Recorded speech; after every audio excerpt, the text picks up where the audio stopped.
análisis del texto. Preferí hacer este video y no un texto escrito para de alguna manera estar un poco más cerca y que ustedes sienten que hay una persona real del otro lado. Bueno, independientemente de que solo vaya para el examen el acto 1 de Otelo, eso no excluye que ustedes lean toda la obra, ¿no? De hecho, para comprender la misma y para comprender qué es eso que ocurre en el acto primero, lo ideal es que lean toda la obra. Ustedes tienen que saber que el título Otelo, según la clasificación que en literatura usamos para determinar la información que se nos da de los mismos, el título es epónimo. Eso quiere decir nada más que tiene como contenido el nombre propio del personaje principal. Esto lo podemos plantear, lo pueden plantear ustedes el día del examen como un tema discutible, porque si bien es verdad que el eje central está en el personaje de Otelo, la acción gira en torno a él. El personaje de Desdémona también es un personaje sumamente importante, su mujer, y, y de alguna manera lo acompaña en ese protagonismo. ¿Sí? De hecho, quien, quien muere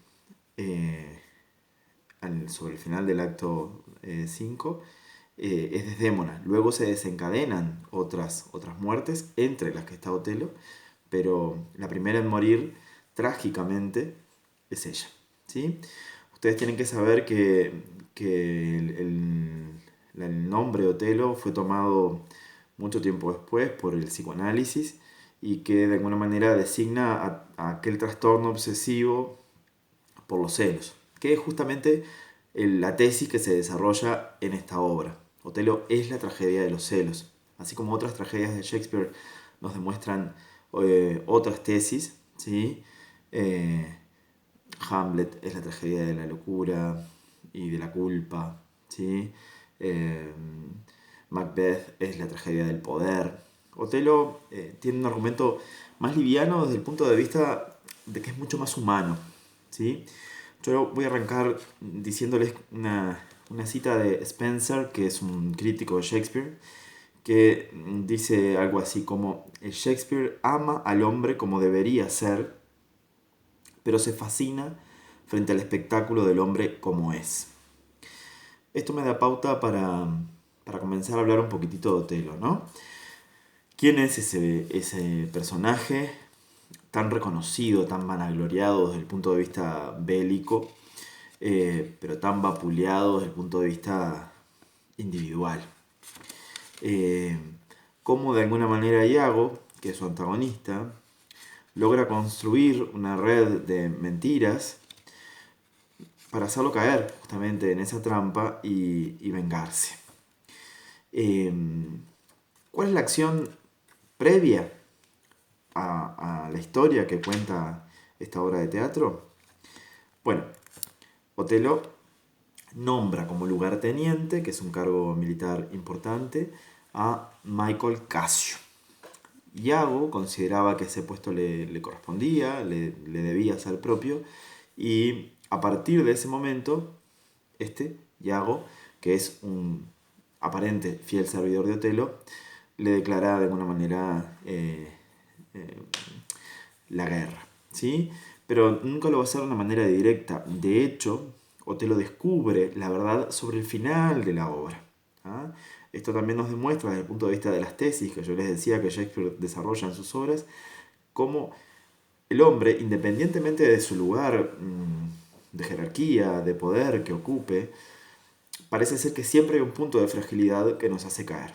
Y eso queda evidente en esta tragedia. ¿Ah?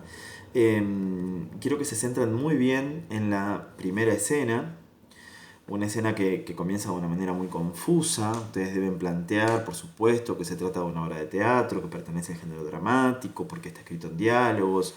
Eh, eh, Prácticamente en Shakespeare no hay acotaciones, es un teatro muy de la palabra, ¿sí? Esto tiene que ver también con las características del teatro isabelino, donde prácticamente no había escenografía y por lo tanto todo debía recrearse a partir de la imaginación, y a esta se llegaba a partir de la palabra. Entonces, les decía sobre la escena primera, tenemos un diálogo entre Rodrigo y Iago. Rodrigo, personaje secundario, también manipulado por Iago, también tiene un antecedente. Es decir, él estuvo y está enamorado de Desdémona, pero fue rechazado, tanto por ella como por su padre Brabantio. ¿Esto a dónde nos lleva? A que Iago logra capturarlo para que de alguna manera pueda capitalizar ese odio que tiene hacia Otelo, ¿sí? Y usarlo en su favor para acrecentar de alguna manera su propio odio hacia Otelo. ¿No? Entonces yo les decía que se centren mucho en esa primera escena, donde tenemos un diálogo entre Iago y Rodrigo, porque además es muy interesante cómo Shakespeare utiliza la técnica de presentación directa. ¿A qué le llamamos técnica de presentación directa? Es cuando un personaje habla, presenta a otro. ¿Sí? La técnica de presentación indirecta sería cuando deducimos información de un personaje a partir de sus acciones y de sus propias palabras. ¿Sí? A veces esto se razona de manera inversa, pero es así como se los planteo. ¿No? O sea, ¿qué nos importa? El planteo de la situación. Iago presenta directamente a Casio, pero allí ustedes tienen que señalar que hay una ironía, hay una gran paradoja, porque presentando directamente a Casio, lo que está haciendo es presentarse a sí mismo. ¿Sí? Él dice de Casio que es uno que por mujer ajena su alma al diablo vendería, un inexperto charlatán. Justamente, cuando ustedes, si siguen leyendo la obra, lo verán, esas no son características que definen a Casio. Es un hombre muy centrado, muy teórico, como también se lo llama en algún momento. Y quien evidentemente sí es un charlatán, ¿sí? En términos de hablar de más, es el mismo, es Iago. ¿Ah? Entonces tienen que marcar ahí cómo Iago va convenciendo a Rodrigo de que las cosas no están bien, utilizando argumentos que en verdad podrían estar definiéndolo a él mismo. ¿Sí? Hay un parlamento magistral de Iago, magistral desde el punto de vista de la construcción del discurso, donde de alguna manera también se plantea uno de los tópicos de Shakespeare que tiene que ver el tema de la esencia y la apariencia. Esto es porque es un tópico en Shakespeare, porque en realidad es un tema que es recurrente en sus obras. ¿Ah? Para que lo tengan presente y para que lo puedan citar, porque yo pretendo que todo esto ustedes lo pasen al papel. En Hamlet, otra de las obras de Shakespeare, este personaje en un momento sufre y plantea que no sabe parecer. Es decir, es pura esencia.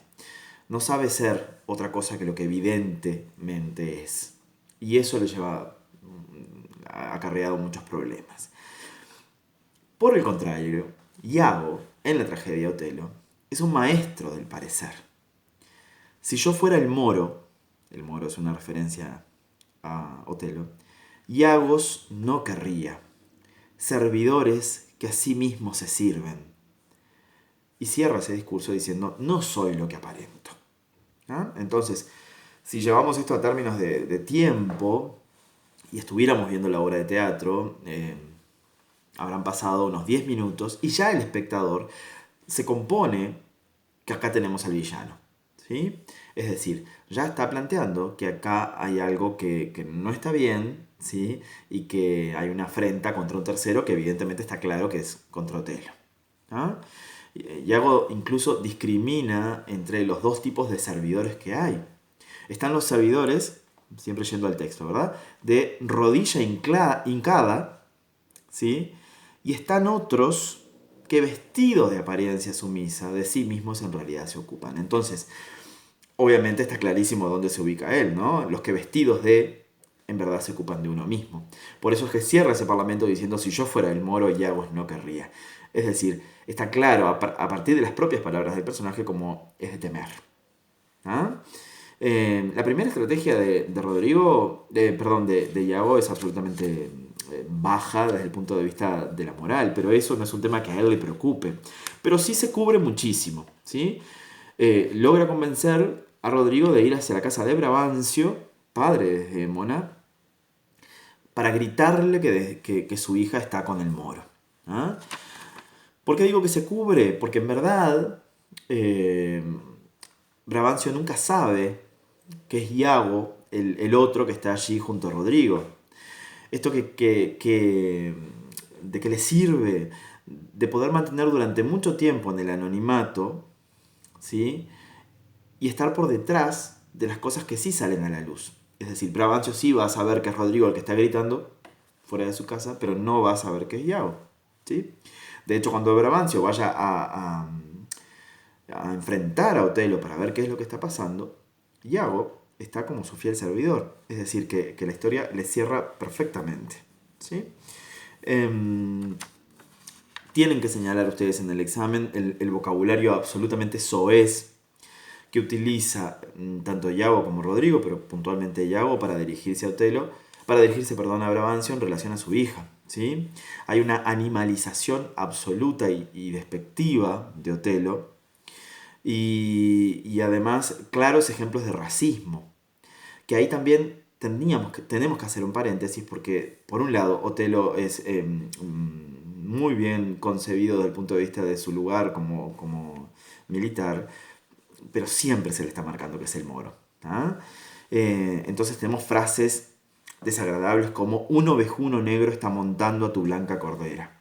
¿Ah? Ustedes ahí tienen que plantear el tema del lenguaje, tienen que plantear la antítesis cromática que hay allí y cómo eso da cuenta del racismo. ¿Sí? Tienen que plantear este ovejuno negro como símbolo de la bestialidad y blanca cordera como símbolo de la pureza. Es decir, como las referencias a Otelo y a Desdémona son bien distintas, ¿ah? Y devienen de un juicio de valor. ¿Ah? Remata incluso ese parlamento diciéndole, el demonio va a hacerte abuelo.